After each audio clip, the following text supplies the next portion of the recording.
What would you do if the man you loved for 15 years revealed his true face just 2 days after burying your mother?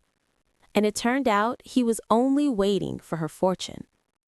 This is the heartbreaking yet empowering true story style tale of Aaliyah Thompson, a woman who lost her mama, faced betrayal from her husband, and discovered the unbreakable power of a mother's love that reached beyond the grave. Evelyn Hayes didn't just leave money, she left protection, wisdom, and freedom her daughter never saw coming. If stories of betrayal, justice, family loyalty, and emotional strength move you, hit that subscribe button right now and turn on the bell notification so you never miss our new real-life inspired stories. Your support keeps these powerful voices alive. Now, let's begin Aaliyah's journey. My name is Aaliyah Thompson, and I'm about to tell you how my mama protected me from beyond the grave, and how the man I loved for 15 long years finally showed me exactly who he was on the worst day of my life. It started 2 days after we buried my mama. 2 days I was still wearing black from head to toe, still crying myself to sleep every single night, still finding her reading glasses in the strangest places around the house, tucked inside a half-read novel on the coffee table, wedged between the cushions of her favorite armchair, once even in the pocket of her Sunday church coat. And each time I found them, the grief hit fresh and raw, like someone had punched me in the chest all over again. My mama, Evelyn Hayes, had been my everything. She raised me single-handedly after my daddy passed when I was 7 years old. She worked 2 jobs most of my childhood, sometimes 3, cleaning offices at night, waitressing at the diner on weekends, doing whatever it took to keep the roof over our heads and food in the refrigerator. She made sure I had new shoes for school, books for my birthday, and later tuition for college. She sat in the front row at my graduation ceremony, clapping until her hands were red. She stood beside me on my wedding day, holding my bouquet while I said my vows, smiling that proud mama smile. But there was something in her eyes when she looked at Jamal, a quiet, knowing doubt. I should have paid attention to that look, but I was 23, head over heels in love, and convinced that love could fix anything. Jamal Carter was charming back then. Tall, smooth-talking, always quick with compliments and big dreams. For the first few years of our marriage, things felt solid, or at least I told myself they were solid. He worked in pharmaceutical sales, traveling a lot, but bringing home good commissions. I taught 3rd grade at Lincoln Elementary, loving every chaotic, crayon-filled minute of it. We bought a modest 3-bedroom house with a little backyard garden, drove a dependable SUV, and talked about kids someday. Life looked good on paper. Mama never said a bad word about Jamal directly. She was too classy, too graceful for that. But I caught the moments. The way her smile would tighten when he bragged about closing a big deal. The way she'd pull me into the kitchen after Sunday dinner and ask softly, "Baby girl, are you happy?" Really happy, deep down. And I'd always answer yes, because I believed I was. Looking back now, I see how love can blind you to the truth. Mama saw the warning signs years before I did. About 5 years into the marriage, Jamal started changing. It was gradual at first, little comments here and there, but then it became constant. Money became his religion. He'd scroll luxury real estate apps on his phone, showing me million-dollar houses we deserved. He'd drive us slowly through gated neighborhoods on Sunday afternoons, sighing, "One day we're gonna make it big, Aaliyah. We're gonna get our piece of the pie." He began making digs about my job. "Teaching doesn't pay what it should," he'd say. About Mama, "She should have invested better instead of giving money away to the church." About our life, "We're settling for average when we could have more." I ignored the red flags because I loved him, because marriage meant sticking it out through the rough patches, because Mama had raised me to be loyal, committed, and forgiving. So I forgave. I prayed harder. I hoped he'd come back to the man I married. 3 months before Mama got sick, everything changed again, but this time it had nothing to do with Jamal. Mama went to the doctor for what she thought was bad indigestion. They ran tests. The diagnosis came back: stage 4 pancreatic cancer. It moved fast, too fast. One Sunday, she was still belting out solos in the church choir, cooking her famous smothered chicken and cornbread for after-service fellowship. A few weeks later, she was in the hospital bed, skin and bones, being told she might have 6 months. She fought for 4. Those 4 months were the hardest and most precious of my life. I took an indefinite leave from teaching and moved into Mama's house to care for her around the clock. Jamal hated it. He complained constantly. "You're neglecting our marriage," he'd say. "The house feels empty without you. I need my wife at home." For the first time in 15 years, I put my foot down. "My mama needs me more right now," I told him. "This isn't up for discussion." During those final months, Mama and I talked about everything. Childhood memories, regrets, hopes she never chased, stories about Daddy she'd kept private for years. And every night she told me she loved me, that she wanted me to be happy, truly happy. One evening, about 2 weeks before she passed, she gripped my hand with surprising strength. "Aaliyah, baby, promise me something." "Anything, Mama." "Promise you'll be strong. Promise you'll stand up for yourself, no matter who it is.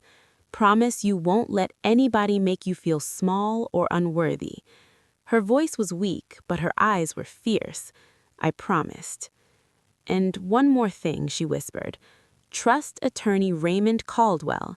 He's been my lawyer for 20 years. He's a good man. When the time comes, you listen to him. You hear me?" "I hear you, Mama." She squeezed harder. "Some people only show you who they really are when they think they have something to gain. Watch for it, baby. Watch close." I thought she was just being protective, maybe a little paranoid from the pain meds. I had no idea she was warning me about the storm coming. Mama passed on a quiet Tuesday morning in October. I was holding her hand. Jamal was at work, said he couldn't take more time off. Tiana Brooks, my best friend since middle school, was right there with me, along with Pastor Daniels from church. We whispered, "I love you," until her breathing stopped. The funeral was beautiful. The sanctuary overflowed. The choir sang her favorite hymns. People stood and shared how Evelyn Hayes had touched their lives, paying a light bill when someone was short, sitting with a grieving widow until dawn, praying over sick children. I cried through every testimony.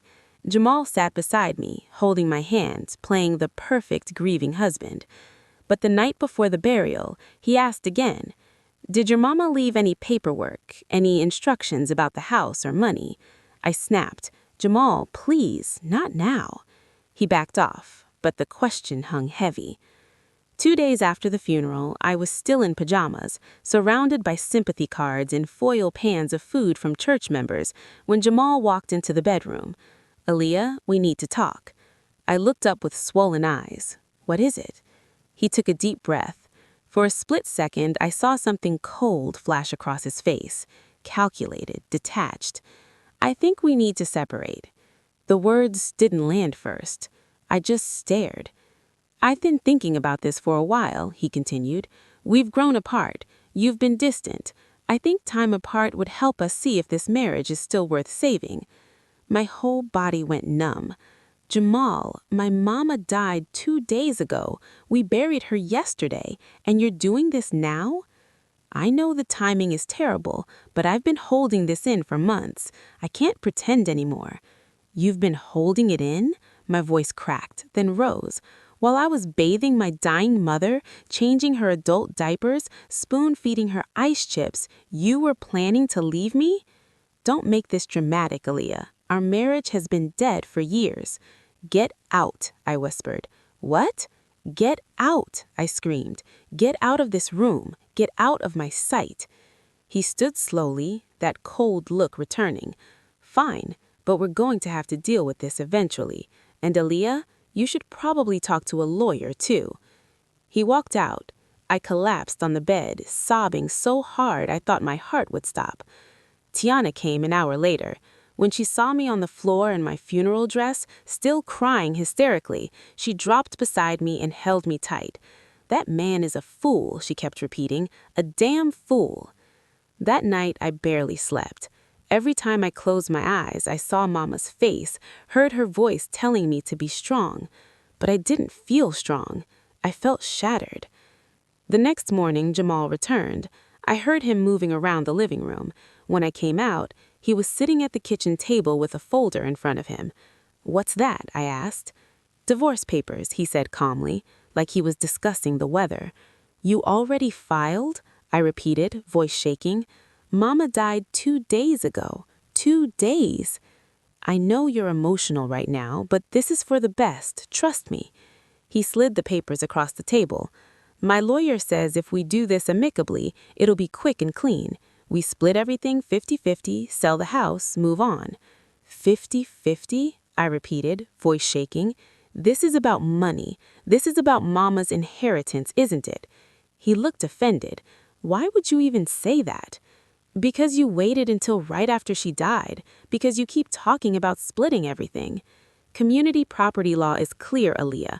Whatever comes in during the marriage gets split equally. I'm just trying to be fair." Fair.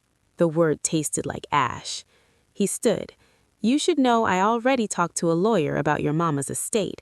If she left you anything, it's technically marital property since we're still married, so you might want to sign sooner rather than later. The longer you drag this out, the messier it gets." He left. I sat staring at those papers for an hour. Then I remembered Mama's words. Trust attorney Raymond Caldwell. I called his office that afternoon. The receptionist said, "Mr. Caldwell has been expecting your call. Can you come in tomorrow morning?" How did he know I'd call? Attorney Caldwell's office was in a quiet building downtown. I'd met him a few times over the years when Mama updated her will or handled paperwork. He was an older black man, late 60s, gray hair, kind but sharp eyes. He'd been practicing law since before I was born, and Mama trusted him completely. When I walked in, he stood and hugged me. "Aaliyah, honey, I'm so sorry about Evelyn. Your Mama was a remarkable woman." He sat me down. Several folders laid it on his desk. "I know you're hurting, so I'll make this as clear as possible. Your Mama came to see me about 6 months ago to update her will and create some trusts. But she wasn't diagnosed until 3 months ago." True, but Evelyn was always careful, always planning ahead. She wanted everything in order just in case. He opened a folder. "I need to ask you something, and I need honesty. Has Jamal mentioned the inheritance?" My stomach dropped. How did he know? "Because Evelyn predicted he would," Caldwell said. His expression turned serious. "In fact, she was so certain he'd file for divorce after her passing that she took very specific steps to protect you." "What are you talking about?" He slid a document across. "Your Mama left you everything. The house, paid off, worth about $420,000, savings accounts totaling around $250,000, life insurance policy for $500,000, investment accounts totaling about $620,000, close to $1.8 million. I stared in shock. That's almost $2 million. $1,790,000 to be exact. Your Mama was brilliant with money. She lived below her means, invested wisely, had excellent coverage from her hospital job.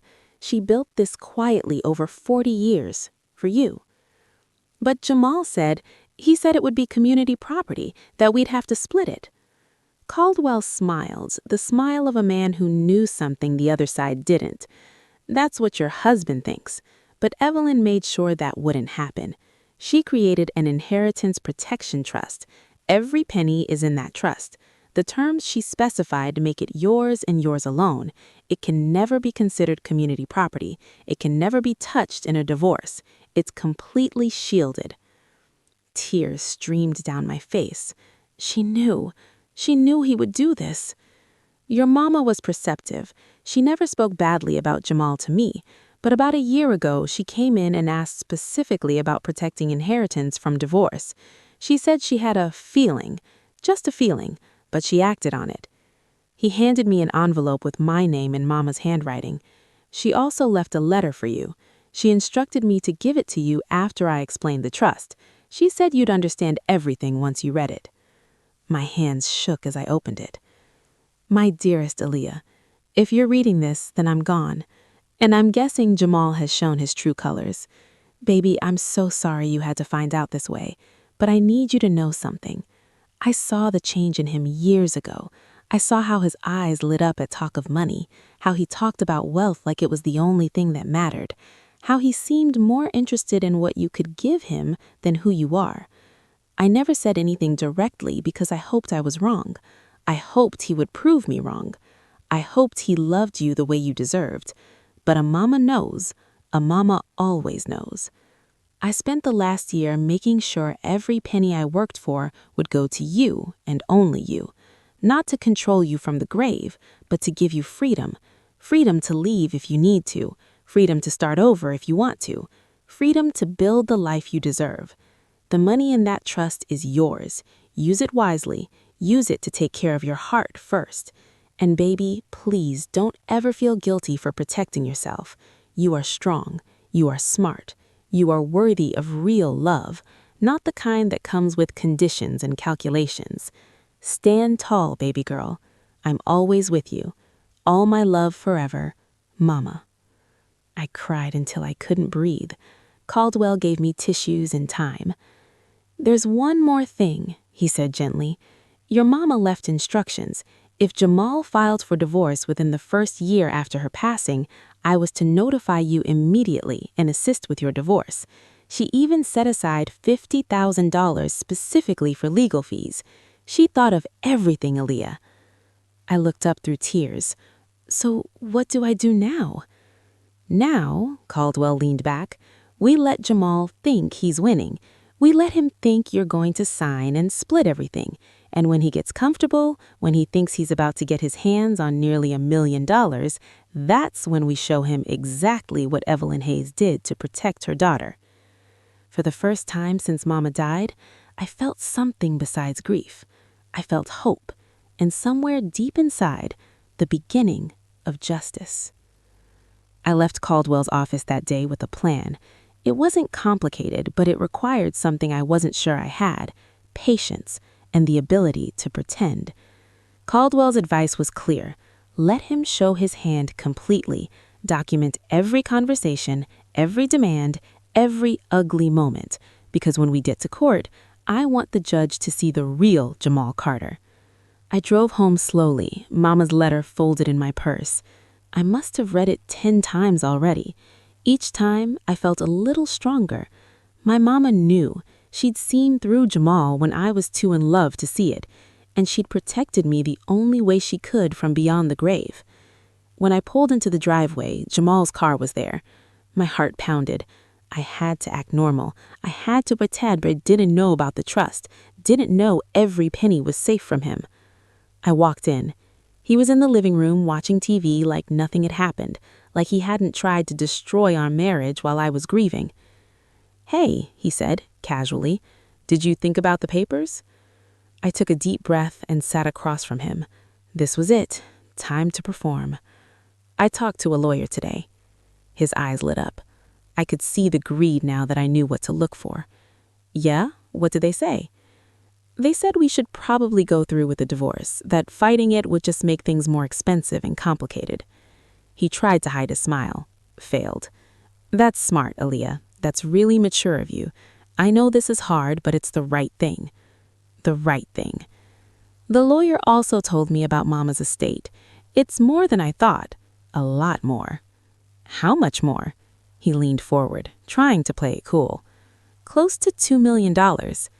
His whole body changed, eyes wide, breathing faster. For a second, he couldn't hide the joy. Wow, he said, trying for sympathy. Your mama did well for herself.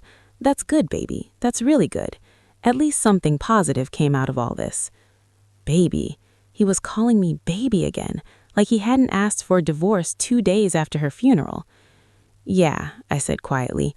The lawyer said it'll take a few weeks to process, probate and all that. Of course, these things take time. He moved closer on the couch. And Aaliyah, I want you to know, even though we're getting divorced, I still care about you. We can be civil. We can be fair. Fair. That word again. I should probably move back in, he continued, just until we sort everything out. It makes no sense for me to pay for a hotel when we're both adults who can handle this maturely. Every part of me wanted to scream, but I remembered Caldwell. Document everything. Let him reveal himself. Okay, I said, you can stay in the guest room. Over the next 2 weeks, I watched Jamal become someone I didn't recognize. Or maybe I was finally seeing who he'd always been. He asked about the inheritance constantly. When would the money be available? What accounts was it in? Had I thought about how we'd split it? He even suggested selling Mama's house right away while the market is hot and splitting the proceeds. Mama's house, the house where I grew up, where she took her last breath, and he wanted to sell it like it was nothing? Tiana came over almost every day. She could see what was happening, and it made her furious. Girl, I don't know how you're staying so calm, she said one afternoon in Mama's kitchen. I'd started spending more time there, sorting through her things. It hurt, but it also felt peaceful. Jamal never came with me, said it was too depressing. I'm not calm, I told her. I'm just waiting. Waiting for what? I wanted to tell her about the trust, about Mama's plan, but Caldwell had advised silence. The fewer people who knew, the better. Just waiting for the right time, I said. Tiana looked at me with those knowing eyes. Aaliyah Thompson, you're up to something. I smiled a little. Maybe. Well, whatever it is, I hope it involves making Jamal suffer. That man deserves everything coming to him. She had no idea how right she was. That Sunday, I went to church, like always. Pastor Daniels had known me and Mama for decades. After service, he pulled me aside. Sister Aaliyah, how are you holding up? I'm managing, Pastor. He looked concerned. I heard about you and Jamal. I'm sorry. Word traveled fast in our church family. Thank you, Pastor. If you ever need to talk, my door is open. And if you need anything at all, you let me know. Your mama was a pillar here. We take care of our own. His words brought fresh tears. This was the community Mama had built. These were the people who truly cared, not because of money, but because of love. After service, several members approached. Sister Lena invited me to dinner. Brother Harris offered to help fix anything at Mama's house. Sister Coleman just hugged me and whispered, "Stay strong, baby. God's got you." When I got home, Jamal was on his phone, laughing loud. I heard him say something about hitting the jackpot before he saw me and hung up quickly. "Who is that?" I asked. "Just my brother. Nothing important." He stretched. "Listen, I've been thinking, once the money comes through, maybe we should each get our own lawyers. No offense to yours, but I think we both need independent representation for something this big." Translation: he wanted to make sure he got every cent he thought he deserved. "That makes sense," I said, even though it made me sick. "Good. I already talked to someone. Guy my brother recommended. Specializes in high-asset divorces." That night, I called Caldwell from my car, parked down the street. "He's already got a divorce lawyer," I told him. "Someone who handles big money cases." "Good," Caldwell said calmly. "Let him spend his money on fancy lawyers. It won't matter. The trust is ironclad, Aaliyah. I've been doing this 40 years. I've never seen a better structured inheritance protection. Your mama thought of every angle." "When do we tell him?" "Soon. I'm waiting for one more thing. Your mama instructed me to wait until Jamal made a specific demand. She said I'd know it when I heard it." "What kind of demand?" "She said he'd eventually ask you for money before the divorce was final. He'd come up with some excuse, say he needed it now, didn't want to wait. When he did that, that's when we'd know for sure who he really was." I thought about that for days. What final test had Mama set? 3 days later, I found out. I was at Mama's house, going through her closet, crying over clothes that still smelled like her favorite perfume, when Jamal called. "Aaliyah, I need to talk to you about something important. Can you come home? I don't want to do this over the phone. I drove back with a knot in my stomach. He was at the kitchen table with papers spread out. He looked excited. Sit down, he said. I have an opportunity and I need your help. What kind of opportunity? You remember my friend Trey from college? He's starting a tech business. It's going to be huge, Aaliyah, huge. He's only letting a few people in on the ground floor, and he's offering me a spot. I stared. And I need $100,000 to invest. Jamal, we're getting divorced. Why are you telling me this? He leaned forward, voice softer, more manipulative. Because we're still married, and technically your mama's money is still community property until the divorce is final. So I was thinking, what if you gave me $100,000 now as an advance on my share? Then when everything finalizes and we split, we can adjust the numbers to account for what you already gave me. There it was, the exact demand Mama had predicted. He wanted money right now before he even knew for sure he'd get anything. Anger rose hot and fierce, but I remembered Caldwell. Stay calm. Document everything. I don't know, Jamal. That's a lot of money.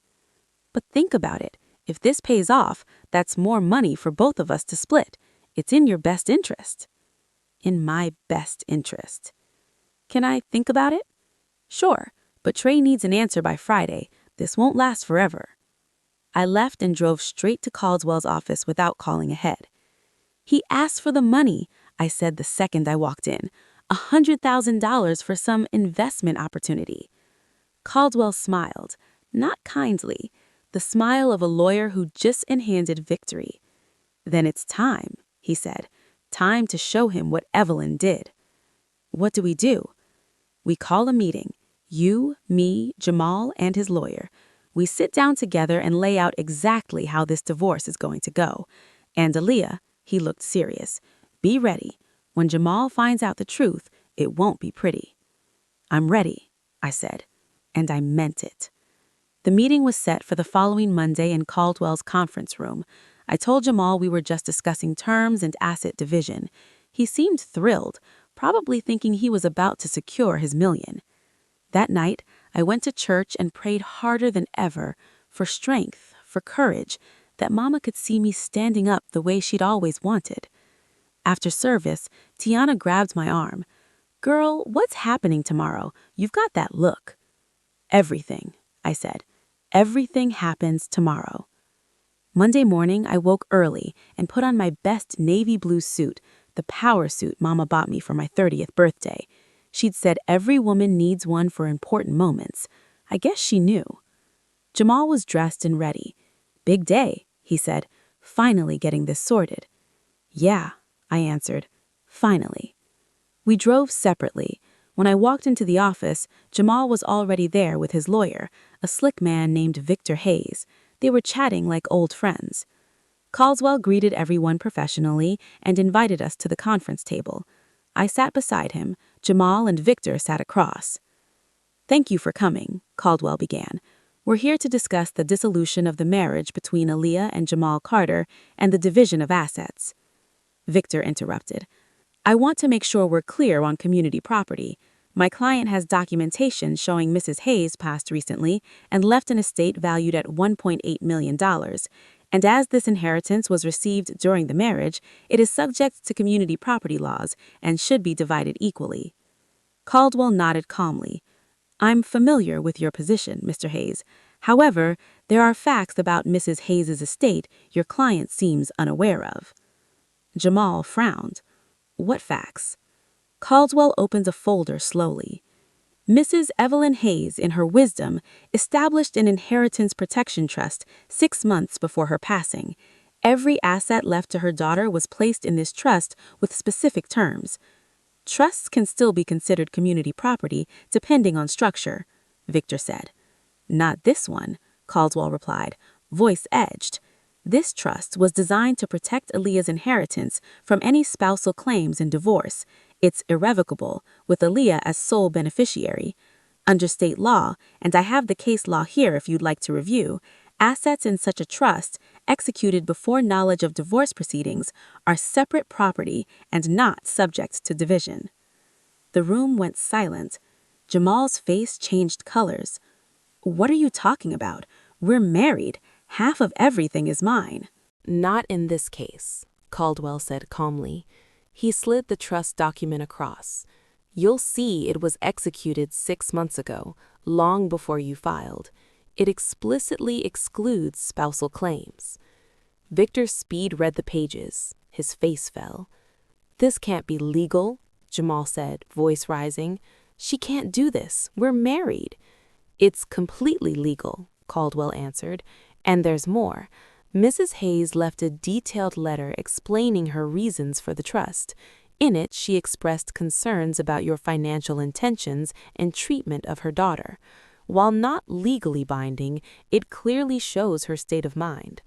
Jamal stood so fast his chair tipped. That old woman had no right. Watch your mouth, I said quietly. Everyone looked at me. It was the first time I'd spoken. Don't you ever disrespect my mama. Not now, not ever. Jamal breathed hard, face twisted. You knew about this. You've known the whole time, and you let me think. Let you think what, Jamal? My voice was steady now. That you were getting $1 million? That you could file for divorce 2 days after my mama died and walk away rich? Is that what you thought? We're married, he shouted. I'm entitled to half. Actually, Caldwell interrupted, you're entitled to half of marital assets, the house you live in, cars, joint accounts. But Aaliyah's inheritance was never marital. It never will be.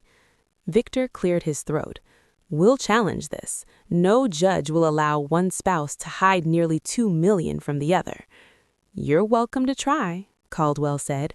But I've practiced family law 42 years and never lost an inheritance trust case, not once. And, Mr. Hayes, I know you charge about $500 an hour. Challenging this will cost your client tens of thousands in fees, and he will lose. The law is clear.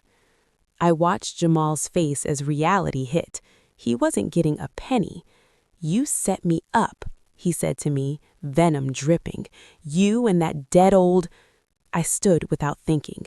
Get out. Get out of this office. Get your things out of my house and get out of my life. You have 24 hours or I call the police. Aaliyah. 15 years, Jamal. I gave you 15 years. I loved you, supported you, stood by you. And the second you thought there was money, you showed me who you really are. My mama knew. She saw through you when I couldn't, and she made sure you could never hurt me the way you planned. Victor put a hand on Jamal's arm. Let's go. There's nothing more here. They left. I stood shaking. Caldwell put a hand on my shoulder. You did good, Aaliyah. Your mama would be proud. I sat and exhaled. What happens now? Now we file our response. We agree to divorce, but make clear only true marital assets are divided. Your inheritance is off limits. He can fight, but he'll lose, and his lawyer knows it. How long? In our state, mandatory 60-day waiting period. After that, if no contest, maybe 3 to 6 months total. 3 to 6 months until I was free. There's something else, Caldwell said. He pulled out another envelope. Your mama left one more letter. She said to give it to you after Jamal knew the truth, said you'd need it. I opened it with shaking hands. My dearest Aaliyah, if you're reading this, Jamal knows, and you've seen the real him. I'm so sorry, baby. Sorry for the pain. Sorry you had to learn the man you loved was never who you thought. But hear me, this is not your fault. You loved with your whole heart, the way I raised you to love. You were loyal and committed, the way I taught you to be. There is nothing wrong with you. The problem was always him. You are free now, baby. Free to start over. Free to find real love if you want it. Free to build whatever life makes you happy. The money isn't just money. It's freedom, choices, a new beginning. Don't feel guilty for protecting yourself. I would do it 1,000 times to keep you safe. You are my greatest accomplishment, Aaliyah. Not the money, not the house. You, the beautiful, strong, kind woman you've become. That's my legacy. Now go live, baby girl. Really live. Make yourself happy. Know that wherever I am, I'm watching, and I'm so proud. All my love forever, Mama. I cried right there in Caldwell's office, for Mama, for the marriage, for years wasted on a man who never deserved me. But in those tears was relief, hope. When I stopped, I looked at Caldwell. What did I deserve to have her? He said, "You were born to her, and Evelyn Hayes made it her life mission to protect you, even from beyond." That afternoon, I drove home. Jamal's car was gone. Inside, the guest room was empty. He'd taken his clothes, laptop, everything. On the kitchen table, he left a note. "You'll regret this, Aaliyah. You and that lawyer think you're so smart, but I know things about you, about your mama. This isn't over." I read it twice, then called Caldwell. He left a threatening note. "Read it to me." I did. A pause, then, "Aaliyah, be careful. Men like Jamal don't take rejection well, especially with money involved. Document everything. Save the note. If he contacts you, don't respond without me. If he shows up at your house or job, call police immediately." You think he'd hurt me? I think a man who files for divorce 2 days after your mother's funeral is capable of anything. Better safe. That night, I couldn't sleep. What did he mean he knew things? The next morning, Tiana called frantic. "Aaliyah, turn on your computer. You need to see this now." "What's wrong?" "Go to Facebook. Look at Jamal's page." I opened my laptop with dread. Jamal had posted a long rant, already shared dozens of times. I need to tell my side. My soon-to-be ex-wife is spreading lies, trying to make me look bad. Truth is, I asked for divorce because she's been emotionally abusive for years, isolated me from friends and family, controlled all the money. Now her mother died and left her a fortune. She's trying to cut me completely out, even though I stood by her through everything, supported her while she neglected our marriage to care for her mother.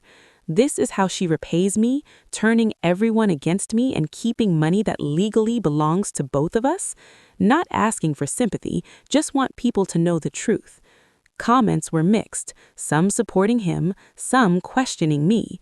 Strangers called me greedy, heartless, a gold digger, in my own marriage, from my own mama's money.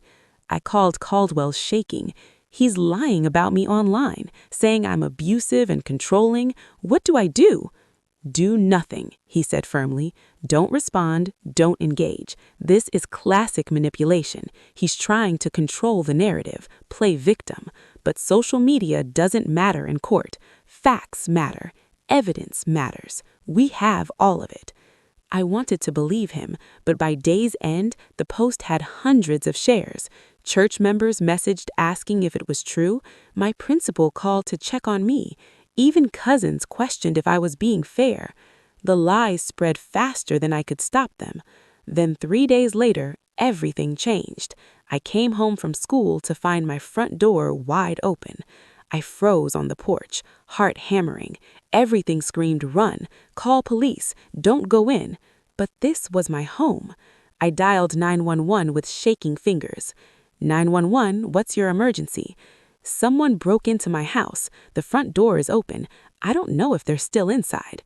The dispatcher kept me on the line, sent officers, told me to wait in my car. I sat with doors locked, staring at the open door, feeling violated. Police arrived in 10 minutes. 2 officers went inside. 1 stayed with me. After forever, an officer came out. "Whoever was here is gone, ma'am, but you'll want to see this." I followed him. I followed him inside. The place was destroyed. Living room, couch cushions slashed, stuffing everywhere, picture frames smashed, glass across the carpet. Kitchen, cabinets open, dishes broken in the sink. Someone had spray painted "greedy" across my refrigerator in red. But the bedroom was worst. Clothes torn from closet, thrown everywhere, jewelry box emptied, not stolen, just scattered and stumped. Mama's pearls, the ones she wore on her wedding day, crushed into pieces. On the dresser mirror in the same red paint, "You'll pay for this." I couldn't breathe. The officer spoke, but I heard ringing. Finally, his words broke through. "Ma'am, do you know who might have done this?" I whispered. "My husband. My soon-to-be ex-husband, Jamal Chaver."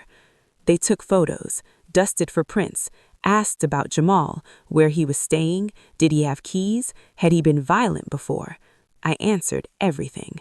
One officer said, "Ma'am, do you have somewhere else to stay tonight? You shouldn't be alone here." I called Tiana. She arrived in 20 minutes and nearly cried seeing the destruction. "That's psycho," she kept saying. "Absolute psycho. Girl, you're staying with me. Get what you need. Actually, don't. I'll buy whatever. Just get out." I grabbed my laptop, charger, and Mama's letters. Everything else could wait. That night in Tiana's guest room, I called Caldwell. "I don't feel safe," I said flatly. "He broke in, destroyed everything, spray-painted threats." Long silence. Next morning, I returned with police to document in daylight. A crowd waited in my yard. At first, I panicked. Then I recognized faces. Sister Lena, Brother Harris, Pastor Daniels, neighbors. Sister Lena rushed over. "Baby, we heard. Nobody faces this alone. We're here to help clean." I cried in the driveway. "You don't have to." "Yes, we do," Pastor Daniels said. "This is family. You're Evelyn's daughter. That makes you ours, too." For 6 hours they helped. Scrubbed paint, swept glass, sorted salvageable from trash. Sister Coleman brought food. Can't clean hungry. While we worked, they shared Mama stories, how she'd lent Brother Harris money to save his house, never asked for repayment. How she sat with Sister Lena in the hospital, praying for her sick granddaughter. "Your mama was special," Pastor Daniel said. "She raised you special too. Don't let Jamal make you forget." By evening, the house looked almost normal. Paint stains remained. Some things were gone forever, but it was livable, home again. That night, police called. They'd found Jamal at his brother's, arrested for breaking and entering, vandalism, terroristic threats, in jail, bond hearing tomorrow. "Do you want to be there?" the detective asked. "You can give a victim impact statement." I thought. Part of me never wanted to see him again. Another part needed to look him in the eye. "I'll be there." Caldwell went with me. In the courtroom, Jamal wore orange, handcuffs, unshaven. He looked smaller. When he saw me, he tried to smile, like we were still friends. The prosecutor showed photos of my house, threatening messages, neighbor statements seeing Jamal's car that afternoon. Jamal's lawyer argued it was a domestic dispute, emotional stress from divorce, not a danger. Then, my turn. I stood, legs shaking, but my voice was steady. "Your Honor, I was married to Jamal Carter for 15 years. I loved him, trusted him, thought we were building a life. But 2 days after my mother's funeral, he filed for divorce. When he learned he wouldn't get the inheritance he expected, he showed who he really is, posted lies about me online, tried to turn everyone against me, then broke into my home and destroyed it, destroyed irreplaceable things, including my late mother's jewelry, spray-painted threats on my walls. He wanted me scared, violated, unsafe in my own home." I looked at Jamal. "But he doesn't understand. My mama prepared me for this. She saw through him years ago and protected me. Now I see through him too. He's not scary. He's just sad. A man who thought he could manipulate and threaten his way to money he never earned and doesn't deserve." I turned to the judge. "I don't want this man near me, my home, my job. I want a restraining order, and whatever punishment the law allows." The judge looked at Jamal with disgust. "Mr. Carter, I've been on this bench 20 years. I've seen bad behavior, but this is particularly cowardly. Breaking into your estranged wife's home and destroying her property because you're angry about a divorce? That's not a man. That's a child throwing a tantrum." She set bond at $50,000 and granted a temporary restraining order, 500 feet away at all times. As they led him away, he looked back. This time, he wasn't smiling. He was crying. I felt nothing. Over the next 3 months, the divorce moved forward. Jamal tried challenging the trust. Caldwell was right. It was ironclad. Every judge agreed. The inheritance was mine alone. Jamal's criminal case was separate. He pled guilty to vandalism and breaking and entering for probation and restitution. The prosecutor said he was lucky, no jail time. During those months, people who believed his lies online began apologizing. They'd heard about the break-in, seen court reports, realized he lied. Some I forgave, some I didn't, because the people who truly knew me never doubted me. The divorce finalized on a Tuesday in late January, almost 4 months after Mama passed. Jamal wasn't even there. His lawyer said he couldn't afford to keep fighting and agreed to terms. We sold the marital house, split proceeds. He kept his car, I kept mine, divided small joint savings. Inheritance stayed mine, exactly as Mama intended. When the judge signed, a weight lifted. "You're free," Caldwell smiled. "How does it feel?" "Like I can breathe again." That Sunday at church, I felt real joy for the first time in months. The choir sang Amazing Grace. I sang with tears. After service, Pastor Daniels called me forward. "Church family, let's celebrate Sister Aaliyah. She's been through fire, but she stood strong on faith, came through refined. Let's give her a hand." The sanctuary erupted. Applause, amens, hugs. People told me they were proud, welcomed me to my new chapter. Sister Lena held my hands. "Your mama is proud right now. You know that, don't you?"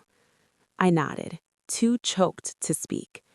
After church, I drove to the cemetery, sat by Mama's grave, and told her everything. "You were right, Mama. About everything. You saved me. I don't know how you knew, but I'm so grateful." The wind rustled leaves. For a moment, I smelled her perfume. "I'm going to be okay," I said. "I'm going to use your gift to build something beautiful, travel, get my master's like I always wanted. Live, Mama, really live." I stayed an hour, talking to her, feeling her. When I left, I felt lighter than in years. Over the next months, I rebuilt, used part of the inheritance to renovate Mama's house. Couldn't sell it, so I made it beautiful, a place to feel close to her. Enrolled in graduate school for my master's in education, something I dreamed of but never had time or money for. Now I had both. I traveled, first small trips, New Orleans, Atlanta, then bigger, Ghana for 2 weeks to trace family roots, Paris, Mama's dream she never reached. I carried her photo everywhere. Slowly, I healed. One day, about a year after the divorce, Tiana and I were at lunch when she asked, "Do you regret it? Any of it? The years with Jamal?" I thought carefully. No, I don't regret loving him, don't regret trying to make it work. That's who I am, who Mama raised me to be, someone who loves fully and tries hard. What I regret is not seeing the signs sooner, not trusting Mama's instincts, but even that taught me something. "What?" Tiana asked. "That sometimes the people who love us see what we can't, and we should trust them. Mama knew Jamal wasn't right. She loved me enough to protect me even after she was gone.